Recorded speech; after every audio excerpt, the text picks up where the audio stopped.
Welcome to the Dork Forest. Jackie and her pals will never bore us. Shameless confessions about our obsession will make us laugh and smile. So let's explore the Dork Forest and dork out for a while. Hello and welcome to the Dork Forest. It's Jackie Cation. You know the websites. JackieCation.com, DorkForest.com, TheDorkForest.com. You might maybe even know the credits. Mike Rickberg composed and sang with his girlfriend Sarah Cohen the Dork Forest theme song. Mike Rickberg. Patrick Brady's going to fix this audio, bless him. And Vilmos has been doing the ads all month, does my website. So there you go. It is November. So in November, I don't ask that you donate. What I ask that you do is, because every other month I ask you to donate. November and December, I ask you find your local food bank. Google the words, whatever your town you live in. With that, you Google the word food bank. And then the food bank in your local town will come up, and then you give them $20 or $100 or whatever. You can, if you want, order stuff from the Dork Forest and JackieCation.com, because it is the holiday season. Maybe you want to give a gift. That is one way to support the show if you still want to support the show. But it's the holidays. You should give somebody a sandwich. Anyway, you can use the Amazon banner on JackieCation.com. What it is there's a white banner on the front page. It clicks you, it gets you through to Amazon. You place your order. I get a little kickback. People have been using it. I appreciate it. On JackieCation.com, there's an actual merch page where you can get all of my CDs, my new DVD or CD called This Will Make an Excellent Horcrux, or a Ranger t-shirt or the Dork Forest t-shirt. And, yeah. And this month's ad is Bob Calhoun. You're going to hear it in a second. You're all good folk. Enjoy the show. It's a good one. Shattering conventions, shattering conventions, shattering.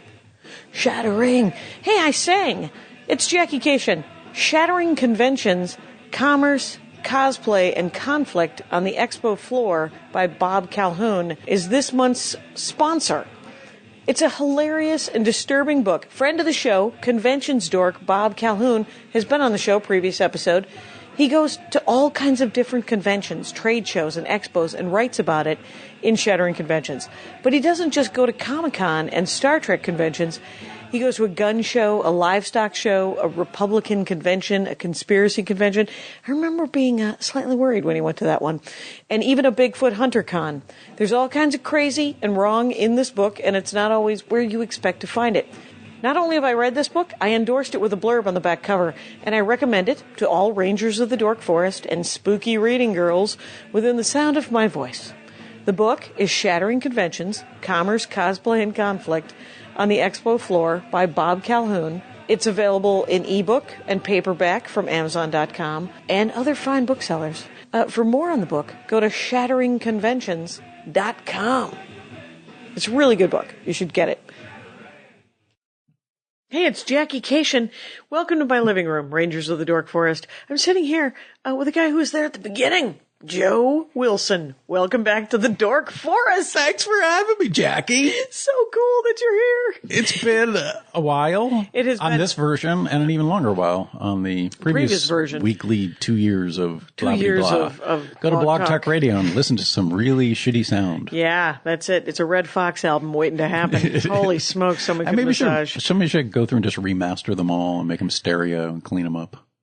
From your mouth, it's not my ears, to someone else's. Hey, yeah, Ranger, who wants to do that? Whoever wants to do that, don't.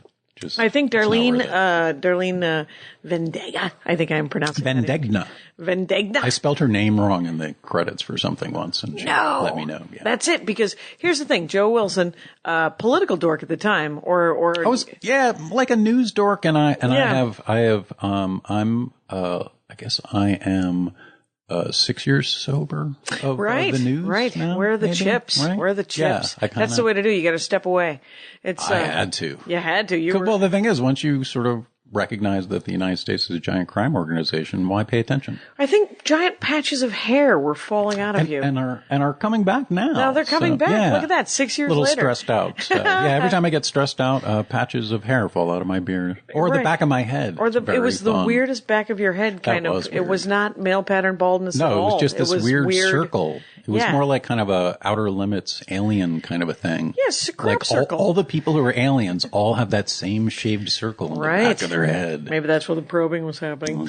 You brought your own coffee. I got you a backup coffee. Because your coffee, you're good. You're a coffee person. I think that's been established. I drink a lot of coffee. I do drink. I do the coffee cheers on the Twitter and the Facebook every 7 days a week, 365 days that's a year. At Vampire Mob or at Joe Wilson TV, right? Yes. That's where. Or even at PL Shorts. I have too many Twitter accounts for Play Shorts. Play Shorts, another you were series. Right. Because, so this story probably was told on the John Colella episode, the previous one, where we did the show for 2 years. And then you decided to go do a bunch of other stuff. Right. And I remember it being slightly exasperating because I wouldn't do pre-production stuff and you were doing all the pre-production stuff. And I was like, no, of course, please go forth and do. And then you left and turns out there was a leadership vacuum. There was a vacuum of leadership. I had to step up. The Dork Forest needed to be led. Yeah, the Dork Forest actually needed some structure. Jackie, congratulations, because you have blown the fuck up. Coffee cheers to you, Jackie Cation. Me, Jackie Cation. Absolutely. People are liking it. People are on board.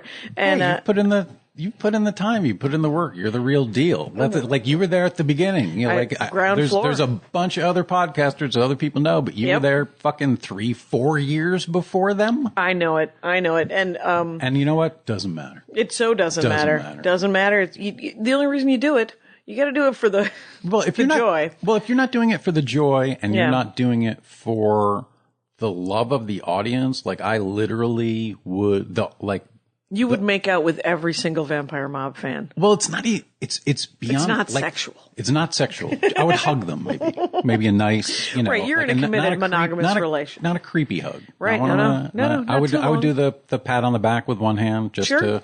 You're from Boston. You're from New York. Not from Boston. I'm from upstate. Right. Yeah, I didn't lose my R living in Boston. Right. But yeah, I think the audience genuinely saved me. Because I played the show business game for a really long time and had a tremendous amount of shit go wrong.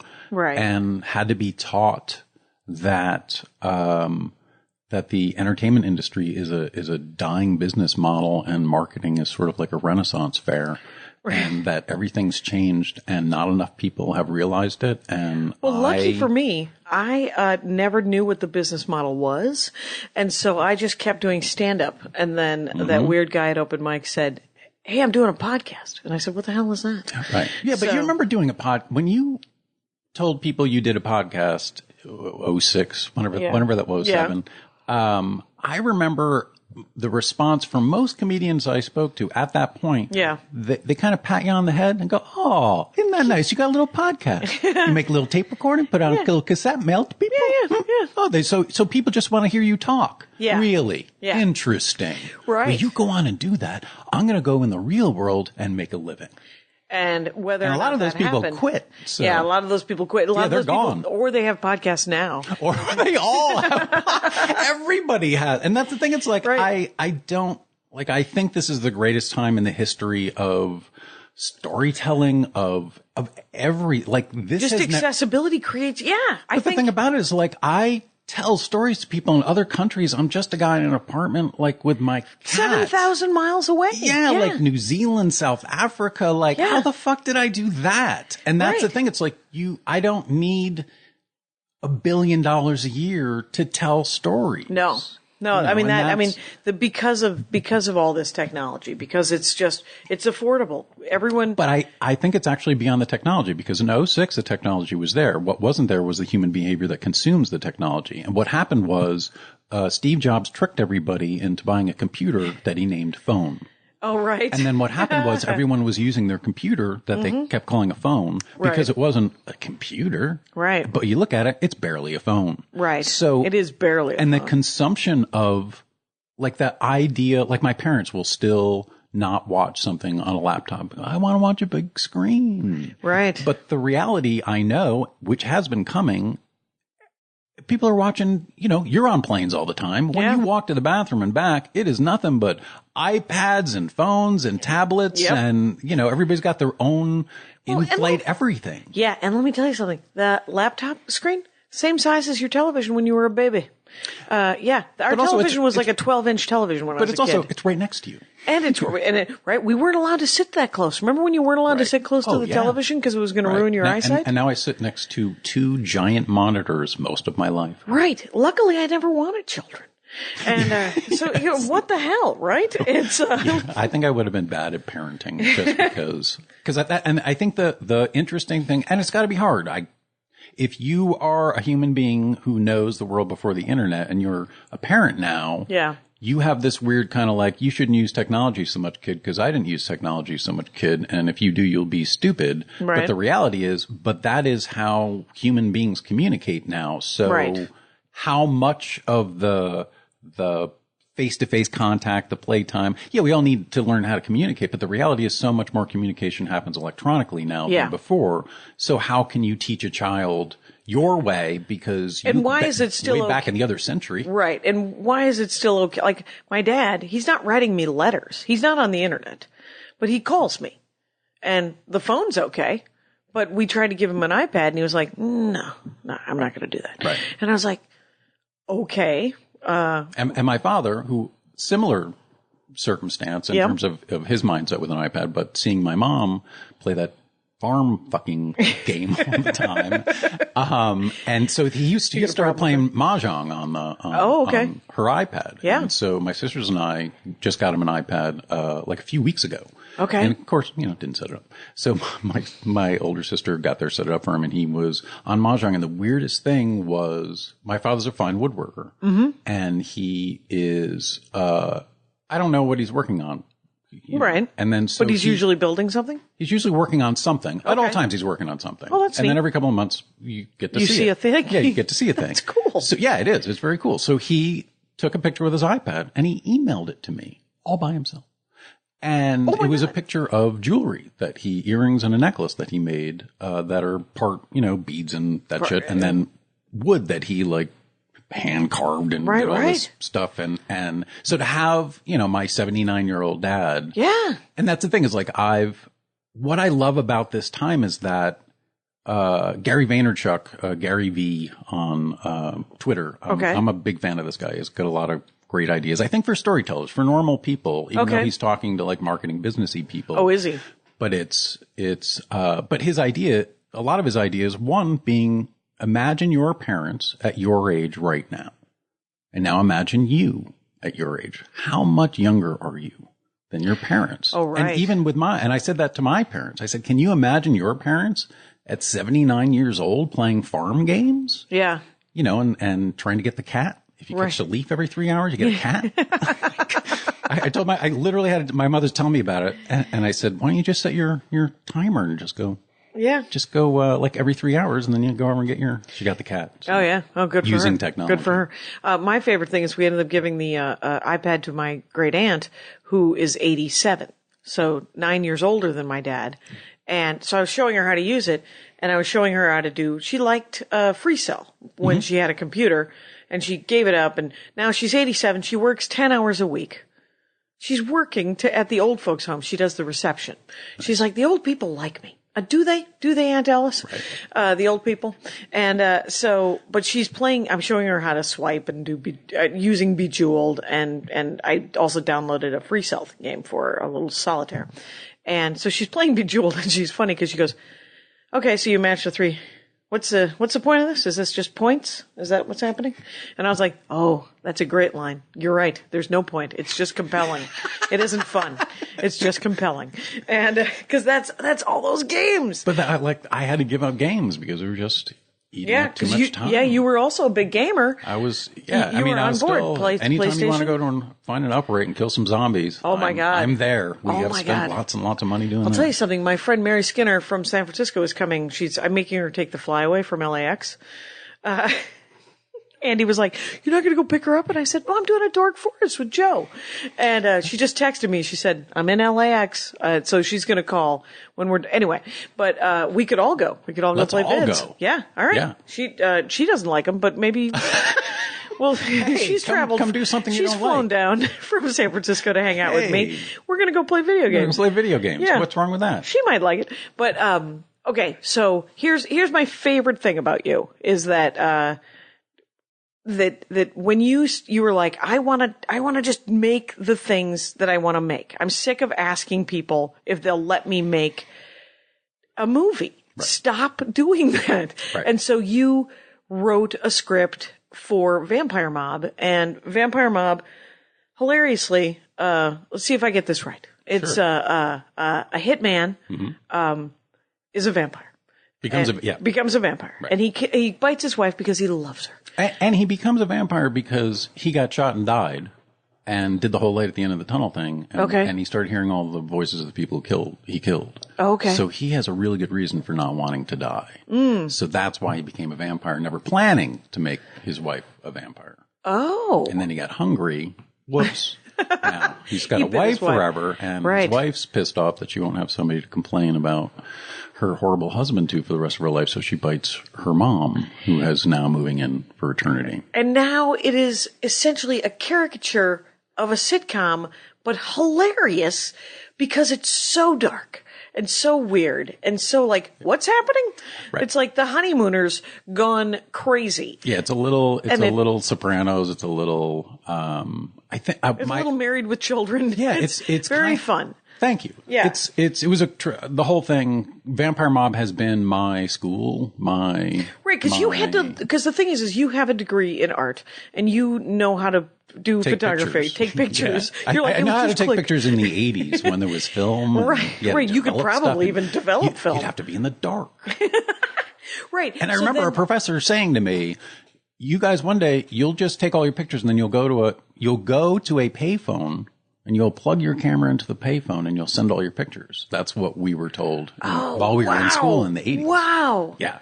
That's crazy talk. Because I was studying photojournalism and documentary and that kind of stuff. So I was doing some incredible, I've been threatened with arrest twice while shooting pictures. I've had a camera knocked out of my hands by a baton by a Boston cop during a political demonstration because I was taking pictures of his fraternal brother uniform humans, totally smacking a woman up against a truck, like 6 of them. And, wow. I put the camera up and all of a sudden it's black and then boom, I got a cop in front of me with a baton that he's holding end to end.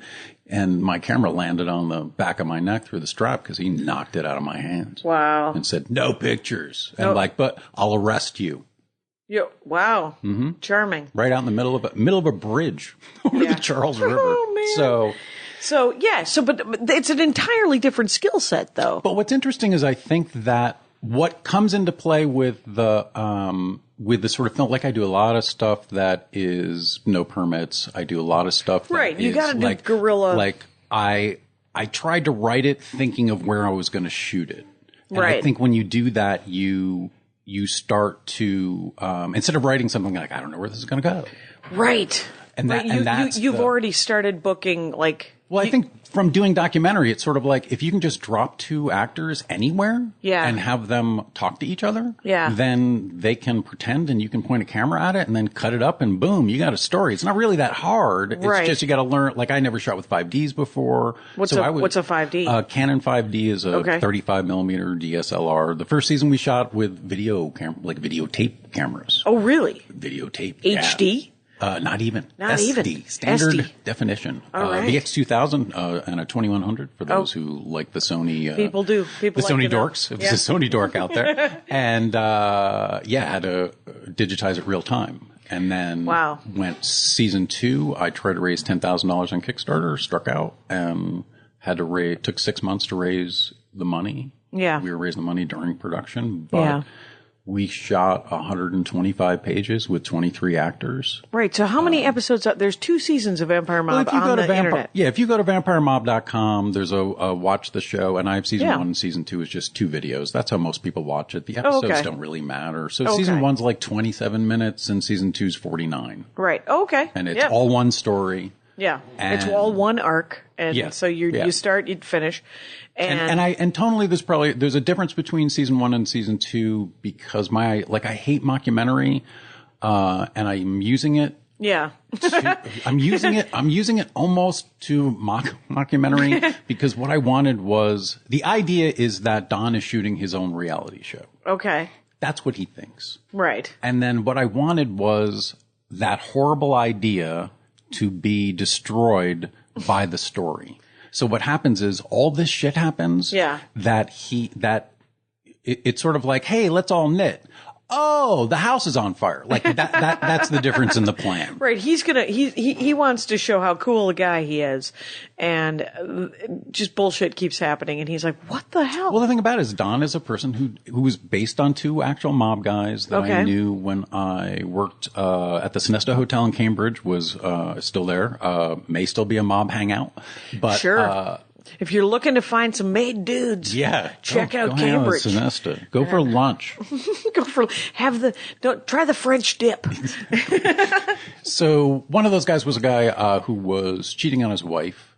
Okay. And he got caught once. Mm-hmm. And I won't say his name because I'm sure he's alive, but whatever. Right. He doesn't. And yeah, like I'm sure he's listening to this podcast. Why wouldn't he be? It's thank God. Hi, Vinny. How are you? What's going to happen? Did you ever finish the hair plugs? Because I knew you gave up on the hair plugs halfway through, which is why I based a character on you, because you do not think things through. So that was kind of like Don. I'm like, okay, he's sort of like this guy. And then Cadillac Frank Salemi, his son, Frank Salemi Jr., was a regular at my bar while he was going to court. So he was showing up at like noon and having a Sambuca and an espresso and tipping $10 and, nice guy and charming, offered me a job, wanted to help me get studio space, was going to help me get studio space downtown Boston. You wanted to use his powers for good. Yeah, and then I found out who he was. He's the son of the guy who was supposed to take over the New England mob, who a bunch of people tried to kill, and then he went and hung out with John Gotti, and then so raised by dirtbags.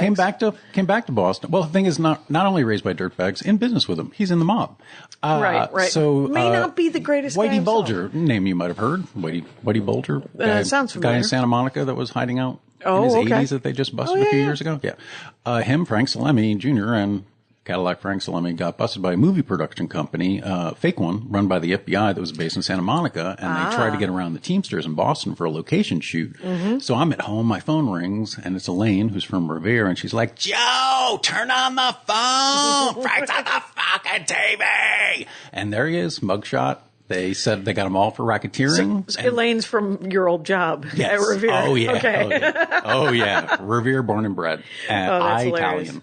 And, and he went off to jail. Then he died. Bulger did, a couple of deals, and then he took off. And, Cadillac Frank Salemi may still be alive and under witness protection. Okay. All right. Yeah. Who doesn't? Because he flipped. They all flipped. Yeah. And my regular died in prison. Oh, okay. Okay. So, well, he would have died on prison or sitting on that stool. One of the perhaps one of the other. But to work one of those jobs and have contact with people like that, so I have a context with human beings who are involved in that world, who are not on TV. Who are not on TV. Real people. They're like, they're regular people talking about the fucking weather. Right. They're regular people who make terrible life choices. And Vinny, the horrible guy with the hair plugs, he has said things like, do you want to see my new gun? Right. And then shows you his new gun in a bar during lunch. Right. In the 80s. Yeah. The late 80s, early 90s. When it isn't conceal and carry or open carry or any of that stuff. Completely unregistered, filed off, no serial numbers. Crazy. Yeah. My dad did that. My dad came home, and he'd gotten into a game, a poker game where you had to have a gun. Whoops. It's a story that's never works on stage, but but Nancy was like, you can't have a gun in the house. I don't want a gun. What are we, we're going to kill each other. We're not gazelles. Anyway, so my dad's not gun people. So I'm like, he comes into the house and I'm 11 and he goes, hey, I got into that game, but I had to buy a gun. You want to see it? And I'm like, yeah, I'm 11. Yeah, who wouldn't want to? He takes me out. It's in the trunk. It's in a jewelry box. Have I told you this? I might have told you this. So. You open the jewelry box. It's two matching pearl-handled derringers. Oh, yes. That look like keychains, right? Right. And so I'm like, are those real? And he's like, yeah, but they're collector's items, so you can never shoot them. And I was like, well, what? Do they count in the game? And he's like, yeah, they made fun of me, but they totally count. And then I go, well, what? My favorite line of my father's, because he's such a piece of work, is I'm like, what happens if someone tries to rob the game? You're supposed to shoot them. And he goes, why do I need a gun? The rest of those guys have guns. They can shoot them. I can just, I don't know, I'll throw it at them. I don't give a shit. And my dad, he's just self-absorbed. He's like, why do I need a gun? And I've tried to write punchlines. I'm like, what if everyone had brought novelty guns, right? Other people, I brought a caulking gun. Isn't that what you meant? Everybody just pulls them out and they all have bang flags come out. Bang flags. And this is a wrist rocket. This is a t-shirt gun. Give me your wallet. Look, I have this collection. I can't shoot you because it'll fuck up the value of this weapon, but just give me your wallet. I have a diorama of guns that I most admire. Completely This is insane. a picture of all my swords at home.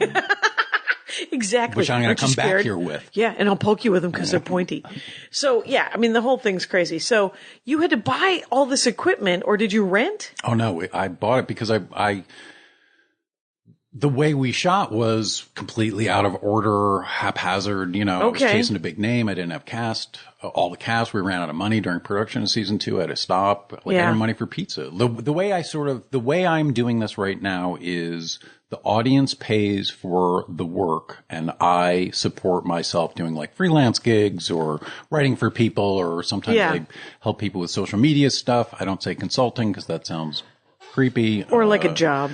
Yeah. It's just like, I understand a lot of stuff about social media because people don't spend as much time thinking about it as I do. And that is a gigantic advantage. I mean, seriously, what I was thinking about, what the kind of dorkdom that you have is that you will teach yourself to do something, but you don't do it like regular people. People are like, oh, I want to learn how to do that. And then they learn how to do it and then they're done. You jump into the well of whatever thing you want to learn and you wander around in it for days, for 14, 16 hours a day for months. And then I never see you. So, I have been in my room for a while. Remember when you lived on that hill and it was like an eyrie? Mm-hmm. Am I pronouncing that right? Justin Timberlake was my neighbor. Justin Timberlake was your neighbor. And living around a bunch of rich assholes. And but anytime you beautiful. needed something, you got to get in the car. You got to get in the car and you... It was one of those apartments connected to a giant mansion that is cheaper than the apartment I have now. And it had a garage parking. Right. Off-street parking in the hills. Ridiculous. But yeah, I think what I hope to do is let more people know that they can do this. Like, this is doing a podcast, making a painting, a song, whatever it is you want to do. Like, now's the time to do it. And the problem is that most people don't do things because no one's paying them or they're not going to get famous. Right. And those are the two things that motivate people who quit because they're posers. They're full of shit. I've seen a billion of them. I've been in LA for 17 years, something you're never supposed to say. Right. You people. Right. Because we're all supposed to be further along. That's exactly. the thing. And the thing about it is, like, here's how I look at the entertainment industry. It doesn't exist. Now, when the entertainment exists. Right. But the industry, prior to film, there wasn't an entertainment industry. There wasn't, people told stories to human beings. There were there was fireside porch there's front. Like, this is caveman shit. This is telling stories is caveman shit. Yes. This is not something. Where's that t-shirt? This is not, it didn't get introduced with YouTube. It didn't get introduced with film. It didn't get introduced with books. This shit. There doesn't have to be a moth. Yeah. This the is storytelling DNA stuff. This is down to, so for me to be able to, when I don't, here, some techie stuff. I don't slate ever. I've never slated. So when you shoot with 3 cameras and you don't slate, you have to do it all in post. So I watch everything I shoot on 3 cameras. If I shoot with 3 cameras and I have 2 boom operators, I have to sync that sound 6 times because I have to sync both cameras to both mics. What? Why don't you slate? Because I need another human being. It's a waste of fucking time. Oh, there you go. And the thing about it is I'm the editor, I'm the director, and I'm also operating a camera, and I'm listening to the boom operator who I taught how to boom, who doesn't know how to boom. Right. He's just a friend of mine who has now worked with me so many times, he kind of knows how to boom now. Right, yeah. Yeah, like everybody. I brought him in on industrial, stuff I do for companies. I bring him in to boom on that. And, so now and he's we're a boom. Magical. Right. And that's the thing is all I do is I bring in what we did Vampire Mom with. Right. And point it at some people who talk about their company or tell their story. And that's the thing is like I'm just helping people tell stories. Right. But so so everyone should, I mean, that's beautiful. It's the encouraging that everyone should just do the thing that they want to do and not worry about whether they're going to get famous or whether they're going to make money. Well, I think about it like, why do you do this podcast? Yeah. And I do it because it's fun to hear different things that people really like. Right. I'm like, you are enthusiastic about the one Rocky movie, just Rocky 2. That's the whole thing. We're going to go scene by scene about how it changed your goddamn life. And that comes through into the ear holes of the people that listen to the show on a regular basis. Right, how happy. They know who you are. Right. They know you're real. They know you're not. Right. You can't fake this shit. There's so many geek, dork, wannabe, nerd, blah-bitty-blah poser motherfuckers who are trying to come up with the next nerdist thing, the next this, the next that. And it's you have to genuinely give a shit. Yeah, you can't just fucking, throw on a costume, be Miss Cosplay, and take over Comic-Con, and then have a billion followers. I mean, you can, but that's pretty sad. Right. I mean, and the thing is like I just did one with Kipley Brown, right? Kipley Brown is she's an actress, right? She's been on several episodes of different programs, including Star Trek, and her real dorkdom is acting. She wants to dress up. She doesn't care if there's a camera pointed at her. She has a garage full of wigs. And so she wants to dress up and play dress up.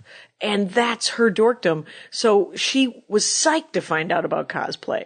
She's like, what's happening? I get to dress up like Ms. Marvel and then wander around.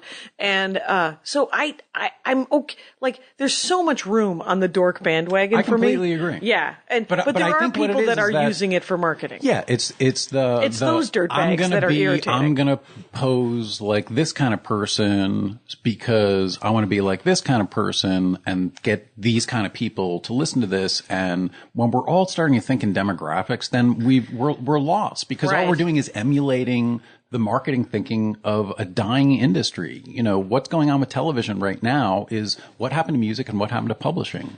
If you're in a band right now, are you trying to get on a label? No. You could just... Yeah, you're out of your fucking mind. It's a waste of time because all you're going to do is have a giant company that owns everything you do, markets for you, and then you have to go on the road to make a living and find some vodka or shit to sell because you're not going to make a dime on any of that music. Right. Well, the weirdest thing is that now my new album came out on Stand Up Records. And Dan Schlissel, he wants to make money. He is a record label. Hey, this is all a business. I understand. Right. He needs to make money. I get that.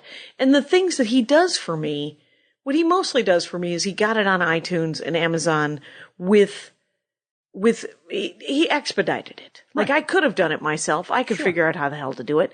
And it's the only reason to have a label, to go with a label. I agree. And, there's other comics I know who are going with a label because they're like, well, this'll help me. And I'm like, but what's the deal? Are you reading the contract? Because they are getting half of their radio play money. And you're like, you wrote those jokes. Right. And as much work as Dan Schlissel at Stand Up Records does, and he loves to massage audio. That is his dorkdom. He loves to find the perfect pitch. But that is not worth half of my joke money. Right. And it is worth half of my Amazon and iTunes money, all that download money. He can have half of that, as far as I'm concerned, forever. But the radio play money is all mine because I wrote the jokes. Right. And so, but people are giving away their product. But the flip side of it is you've also built the audience. And the thing about, I think all of this, when people ask me to help them out with social media bullshit and I explain to them, look, if this is fun, I'm going to, charge you less. If it's a ton of work, which most of the time it is, I'm going to charge you more. And they don't understand why. And I explain to them, I was online in 1994. Right. Okay. I've been on the internet for 20 fucking years. Right. The real internet. Yeah. Not the BBS internet, not the AOL, the real internet. Like Usenet and Prodigy and all that nonsense. So none of this, and I've had social media stuff that happened because of a BBS in 94. I had a bunch of people show up at my first one-man show who all introduced themselves as their screen names. And we only in 94. In 94. Yeah. In 95, I found an ad for the Cleveland Performance Art Festival that called me an internet surfer. Just like 1995, they're calling me internet surfer. You're an internet surfer. I'm an internet surfer. You're the Silver Surfer of the internet. Exactly. I'm just surfing. I'm just surfing on the net, because you can't do anything real in 1995 on the internet. But that's what I mean. It's like what I've had to do over and over again is ignore what people say, ignore the part of your brain that says that is listening. This doesn't make any sense. Yeah. You're not going to make any money. You're Right. going to look like a fool. Right. Who is that? Who says all that shit? Fuck that guy. That's what because I have fucking failed huge on the internet. I have failed multiple campaigns raising money. I have, people, they're like, oh, you have this huge audience. No, tiny audience. I know because here's how I know my audience. I talk to them. Right. Actually talk to them. They're not a number. Right. I know their names. I know some of them are going through some hard personal shit right now. Right. They've had family members die. One's sick right now in the hospital. Yeah. And I've been talking to all of them. And then when I sit down in some motherfucker's office who tells me what audiences want, and he knows what audiences want because he works at a big time TV production company, but he's never talked to an audience member in his life. Right. So I have to listen to you. How Right. about this? You listen to me. I'm the storyteller. I talk to the audience. I know how to do this. Right. I don't need you to do this. The only thing I need is an audience to help me tell stories. Right. And so I chased money stupidly for a year trying Right. to get season 3 of Vampire Mob done. Yeah. Because a TV production company told me, we don't want to produce your show. We just have a few notes. And I didn't have a problem with the notes because they were good ideas. They're still in the script. They're in the graphic novel. Yeah. So I spent a lot of time and things didn't work out. They changed their mind. I won't go into it. Right. So all of a sudden I don't have, I wrote a giant show. I blew a lot of time doing what most people do, chase the magical thinking dollar thing that's going to come and because we were going to shoot a big show. We were going to be shooting at 3 and 4 in the morning. Right. This was not going to be the way we did the last one. It was way bigger. I had Cheryl Lee, who played Laura Palmer in Twin Peaks, cast in. I had Kimmy Robertson, who played Lucy Moran on Twin Peaks, in. Right. Chris Mulkey, who's on Twin Peaks twice. Had already been in the first 2 seasons. He was in season 3. So I had 3 people from Twin Peaks. Yeah. Already cast on board. Cheryl Lee, the weirdest thing is to have a phone conversation with Laura Palmer's voice. Right. and discuss what character Laura Palmer's voice would like to play. And then to have Kimmy Robertson, if you don't know, if you go to Play Shorts, look for Valerie's World, playshorts.com. Yep. Kimmy Robertson is in that with Peter Sprayt, very funny gentleman we both know. Who's going to be unbenched. Who's unbenched and is in a movie called Rudderless, which is William H. Macy's first film. Oh, right. And Play Shorts, they're just they're one-act plays that you wrote for a local theater because that's what you do. Well, the thing about it is, and then you shot some of them. Well, what I love is that what I loved about stand-up and what I miss about stand-up is the audience. Yeah. I don't miss all the bullshit. I just miss the audience. Right. The people sitting there and the instant reaction and getting all the feedback. When it's magical, when when I was in the best stand-up shape of my life, when I could do a half hour, 45 minutes, and it wasn't going to be a problem. Right. And everyone was on board. And I wasn't even doing fucking material. And it was just, like a magic. It's just like talking to a bunch of people and fucking around. That's great. And then there's other times where everybody hates you. They don't want to hear a word you have to say. That's part of the deal. Last night. Yeah, exactly. So what's great about this is that everyone I talk to chooses to listen to me. Yeah. The stories I make, they choose to listen to me. They choose to help me with their money. I don't have the money to do this. Right. You don't have the money to do it, so you have to do it from the fans, from the people who are listening to the stories. And I can't make a profit on it because the audience is too small. Right. When the audience is bigger, then my plan is to build a giant audience and tell them stories for the rest of my life. Pretty easy job. Here's my one thing on that. Louis C.K. set the price point for a download of our specials. He set it at $5. Right.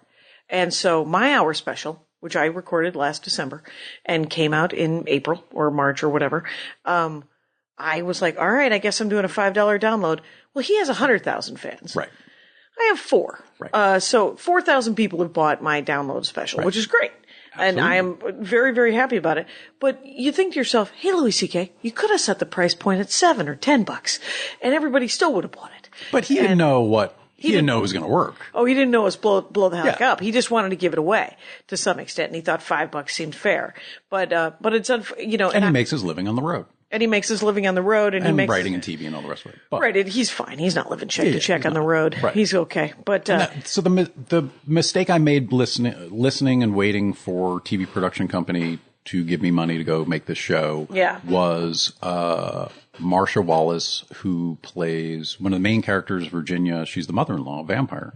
I didn't know her. I'd worked with her. I wrote the script with her in mind before she... Did you meet her through Jane Wilson? Yeah, I did Jane Wilson's, there was some kind of pilot storytelling. thing. There was the pilot. Yeah, there was a pilot at the Improv that Jane Stephanie Edith Courtney Wilson, was in. And Jane Edith Wilson craft episode of the Dork Forest. Oh, Go back in time. Stephanie Courtney has not yet been on the program. Oh, really? I know. She is I haven't seen her in eons. I saw her at on the TV. Right. I saw her at the grocery store. We sat and talked for a good long time, and she's good people. She's good people. And she plays the progressive flow lady. Right. Anyway, so I'm sure she's bought land. Hopefully, I hope so. I hope she's socked it away somehow. But that's how you met her. That's how I met her. And so I wrote this story with her playing this role without her knowing it. And then when I was done, I'm like, hey, maybe I should see if she wants to do it. And I learned from, if you Google Department of Doom Power Loafing, it's a web series that Michael Upchurch made. Mike Upchurch did. And Neil Patrick Harris is doing a guest star. It was before he did Dr. Horrible. So Right. for those in the web series history people, Go back in time. it's before Dr. Horrible, if you want to know your history. So the deal that they made with him was 4 hours. We need you for 4 hours. So Mike and I were the entire crew, and we got him in and out 4 hours. So that's how I went to Marsha. I'm like, hey, 4 hours. So she loved the script, loved the character. And when, 25 years on The Simpsons and Bob Newhart, and somebody tells you they like their script, and, she didn't need to do this. She had absolutely nothing. Yeah. I had nothing to offer her. Right. And she loved it. And then she came back and did it again. And she was on board for season 3. And she died almost exactly a year ago. Yeah, she passed October away. 25th, 2013. Yeah. And so I was, all of a sudden I was I put my life savings into Vampire Mob. Yeah. I took a giant chunk of money so I could buy the time, so I could learn how to do all this. And I walked away from the best paying day job I ever had. That was slowly killing me. Right. There was definitely reason to go. Remember the talk about hair? the stress on the hair at the beginning? Yeah, right. So that was, and it was, I had to juggle a lot. I was a con man for the biggest companies on the planet. So literally, Marsha Wallace passes away and you think, I can't shoot it anymore. Nobody can replace her. Right, because it was the vibe of the show. And then I could rewrite her character and come up with the whole thing, but it was like she was, such a, Ramey Hall, John Colella, and Marsha Wallace are they're the three main characters. Right. And even though it's a giant ensemble, like there are no extras, and I love giant ensemble stories. They're so much fun to write and make. Right. So But there's no recasting it. There's no recasting it. So it was, say goodbye to Vampire Mob. Close it down, call it a day, or make it into a graphic novel. So Right, there's other avenues, right? And it was, with The Simpsons, they just got rid of her character. I can't just get rid of her character, but I could keep her character alive, and we could kind of imagine her voice saying the words on the page. And you're not a huge graphic novel guy. You're not a comic book guy. Right. So what made you go graphic novel? Because now you have to learn a whole new thing. Yes, well, that was because you had written all kinds of feature length scripts. And you had written 32 short film scripts, 32, 33, maybe 34, waiting, done, sitcom ready to spec shoot. scripts. You have 1,000 kinds of, and then you learn to shoot things, and now you have to learn how to make a graphic novel, and that's a different script. And it's a weird. I don't know anything about the form. So you read the Scott McCloud book, right? I talked to Terry Reed, Tau X Productions on Twitter, and he was like, read Scott McCloud. It's a great place to start. It's an amazing book. And I would actually recommend it for screenwriters or anybody who writes any kind of story because it affected how I write scripts. Because I wrote a short film after that, and I think the thing is with comic books, graphic novel, same thing. Most people just go, storyboard. You just make a storyboard, and they're like, no, asshole. That's not how it works. No. It's not, a storyboard is a map for a camera, and you're not telling a fucking story. You're just going, shoot it this way, then shoot it that way, then shoot it this way, then shoot it that way. That's not telling a story. And as I was reading McCloud's book, I'm like it's bending my brain. Right. Because part of what he talked, the thing that kind of bent my brain the most was not only that this form is way the fuck older than film, way older than film. Of course. But also that in terms of storytelling, contemporary storytelling, what happens between the frames? What happens from frame to frame? What does the human brain do in between those frames? And the way that you tell a story with an image that's not moving and just words or words that make a sound is that they do there is no other form that does this to your brain. Right. Because it's not like prose. I mean, in prose, No. because prose has the leisure to actually describe things, and then your brain works and it gets to celebrate that and create images and stuff.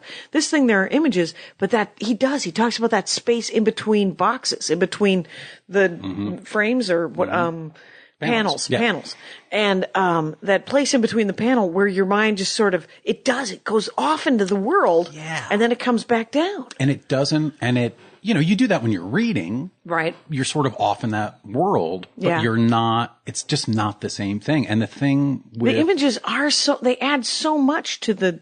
It's so different than reading prose. I completely agree, and it's different than the moving image. And what was so I don't remember. It was something that we talked about before, Marsh. I talked to the audience, because the last episode went out in 2011, December of 2011. So it's October 2014. How the fuck are people still and this is the thing is the thing I was taught was that you put out something, it has a spike and then it dies.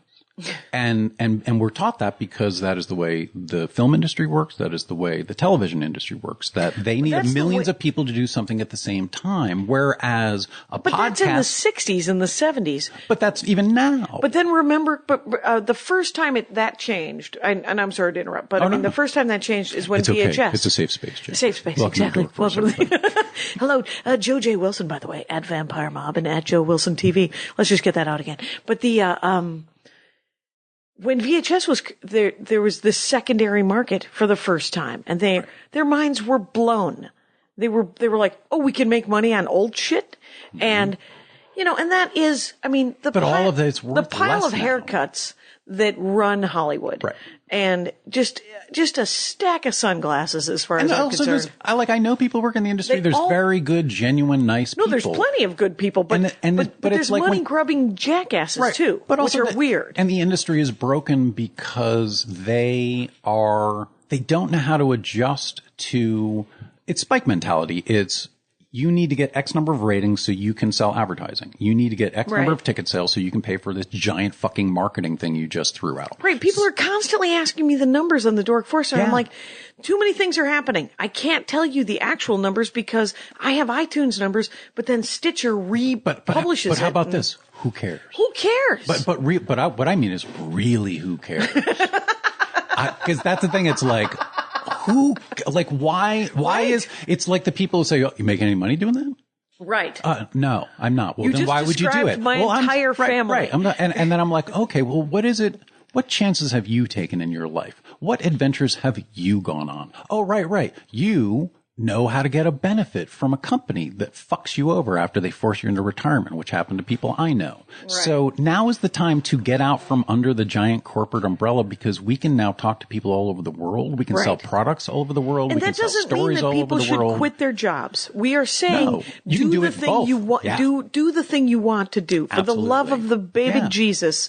Get out there. And your life will change. Like my life, that's what I mean by the audience saved me. Like the audience, watercolor. The audience saved me. Like what happens to somebody in their 40s who has not succeeded in showbiz? They go away. Right. They go away. They create a job. Or they get Star Wagons. Or they get crazy. And they just keep showing up at shows with a briefcase full of newspapers and just keep doing an open mic every week. Right. And I'm glad that they're doing the open mic because they have to have a day job and you got to work your material out. But you also, I could do that, but I want to talk to more people. I want to build something. I want stories that, all my comedy was topical. It died. Right. If I'm doing this show just for 100 people, that's fine. Right.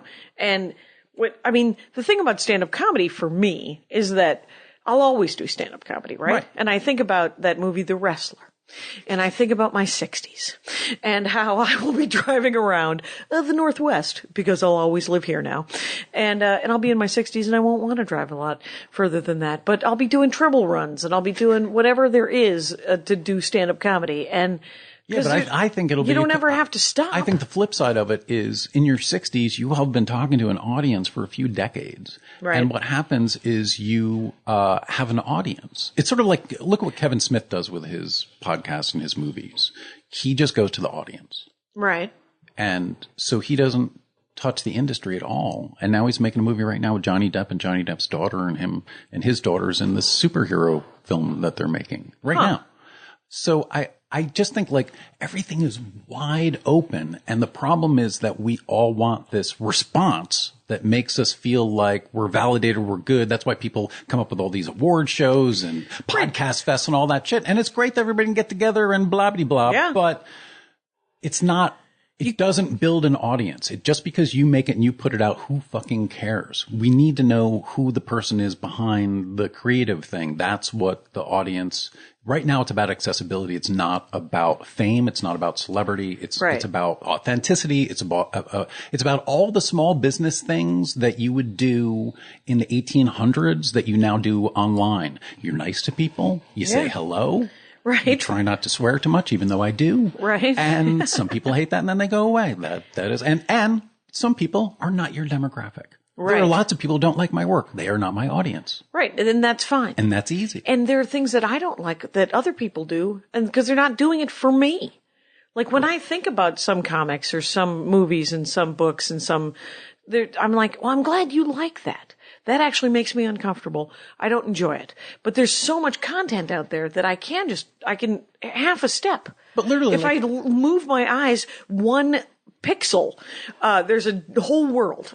Yeah. And the reality of the Dork Forest, of this idea that there are all these pockets of humanity who like shit. Yeah. That not a lot of other people like in their neighborhood. But when they get online, there's thousands, hundreds of thousands, millions. And the thing about it is when we can all connect without any kind of company, making that connection possible, other than the internet just got a text. Sure. That I think that's what changed. That's what everybody seems to like. Do you realize what is possible now? Right. And corporations are trying desperately to put us back in a box. They're trying to put Pandora back in, but you can't. It's over. It's just like there's no more Tower Records, just like there's no more Borders books. Right. When CBS has their own streaming service, when Netflix owns the Emmys, when Amazon puts out sitcoms, going. You can individual. Right. So what it's audience fragmentation. The business model was always to get millions of people to do something at the same time. What happened was technology allowed us to do it on our time. What we wanted, exactly what we wanted, exactly when we wanted it. And that is the worst thing for the entertainment industry. So what they have to do is they have to devalue their content, look at a much longer tail instead of looking at that weekend spike or that one night of ratings. Right. Now they've got to look at like, what's the long tail on this? And the thing with Netflix is they never talk about ratings because it's not part of their business model. Right. And that's the thing about all of this. Like the companies want to be individual human beings on social media. Brands need to humanize themselves, and they can't because they're fucking companies. Right. I'm a human being. Everybody knows I'm a human being. Yep. And that is it's a bigger advantage. Yeah. It's such a bigger advantage on social media to be an individual human being just talking about shit than trying to pretend to be a guru or an expert or whatever. Right. Right. Like who cares? Right. You can't make me care about your story. You can't make me care about your podcast. You can't make me care about anything. Right. So why are you pretending that you can? You can't market me. Right. You're not going to market me. No one gets marketed anymore. What they do is they become familiar with something they like and they share it and other people know about it, and that takes years. Most people won't put in that time, so they never succeed. Wow. All right. Well, what I want people to do, though, is to get the graphic novel when it comes out. The season 3. You made it into a graphic novel. Yeah, so I read all these Scott McCloud books. I literally posted on Twitter that I'm looking for an artist. I got in touch with Corey Blake, a guy I knew that used to work at the company I worked at when I was a PI, who was a big comic book dork. And he writes for Robot 6 Comic Book Resources. He knows the history of it, the business of it, perspective, art. And I'm like, can we just meet for coffee and I'll just kind of talk to you about what I'm doing? And as I'm talking, and I talking about Scott McCloud's book, and he's like, and I said, would you like to be like the creative consultant? And because I don't know what the fuck I'm doing. Right. And so he came on board. He hooked me up with Darren Bennett, who's a Eisner Award-winning letterer. Okay. Who's doing the lettering. Jam Renke, who is a French citizen who lives in China. Yep.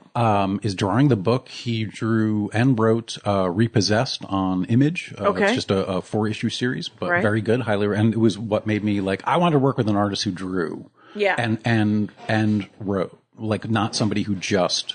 I wanted Repossessed is an indie thing that he did. He did it on Image. Yeah, he did it all. He did it on all. Image Comics. On Image, of course. But I mean, he did that's everything. He lettered, colored everything, and that's and his story, and it's about people that are repossessing souls, and he did research on demonology and has like real demonology research built into the book. It's really cool. So I had a 150-page script, which is longer than a feature film, to adapt into a graphic novel. Okay. So I have, say, 8 episodes. I probably have 8 or 9 issues already written, ready to go. So I had to learn how. And each issue is 22 pages, like normal. No, we're going 28. Okay. Going 28, and then I'm going to have a couple of pages of back matter, just a couple of surprises for the audience, and just fun stuff in the end. Well, it's some stuff they don't know about the characters. That's good. That I'm actually going to be Scott McCloud in my own book. I'm going to be like, "Hi, I'm Joe," and I'm just talk to the audience for 2 pages and just tell them a little story. Good. But I started the Indiegogo campaign in June 23rd. It ended on August 8th. We raised 110% of the goal. Yep. I saw the last page inked yesterday. I read 17 pages of it, lettered. So it's ready for digital publication. Reading my own thing Yeah. was the weirdest experience I think I've ever had, because I am so used to being in the middle of fucking everything. I walk off the set with cards. No one sees anything until I put it online. I do the sound, the color, everything. No one does. You had to let go. Well, I had to learn how to do all that stuff because otherwise I would have to pay someone, and that's more expensive. So now I know how to do all this shit. That's why I'm like, I can shoot completely Google, YouTube. But with the graphic novel, you had to let go because that guy had to draw. So that's what I'm sitting there reading 17 pages, and I'm reading it like, I don't know what's fucking happening next. Next? I don't know. I'm like, I know, I wrote this. I'm like, oh my God, this is great. And I'm like, what do you mean? So yeah, I will continue if the audience is up for it. Yeah. I've got 8, 9 more issues. So my plan is it will be free digitally on Comixology, on vampiremob.com. If you want a hard copy, I haven't sent the print order in yet at this moment. Right. And even when this airs in a couple of weeks, I still won't probably have put in the order yet. Okay. But I'm going to keep going. Issue 2, issue 3, issue 4, issue 5. Because they're written. And there's no rules. Yeah, there's no rules. So I'm, books black and white. Jam hadn't drawn a black and white book. So just the color is cover. Everything else is black and white. Nice. And Don's got to find out, Don has to go to Awake to find out if anyone knows he killed the guy in the box. Right. Who's his boss. So what people can do, they can watch the first 2 seasons for free. Absolutely, yeah. On vampiremob.com. Right.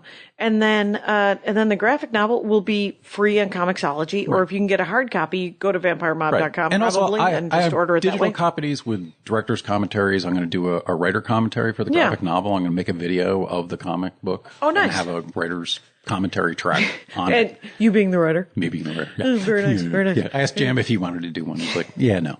So, yeah, I'm not going to talk over my art, jackass. So, I'm like, all right, it would have been fun. Come on, man. It would have been.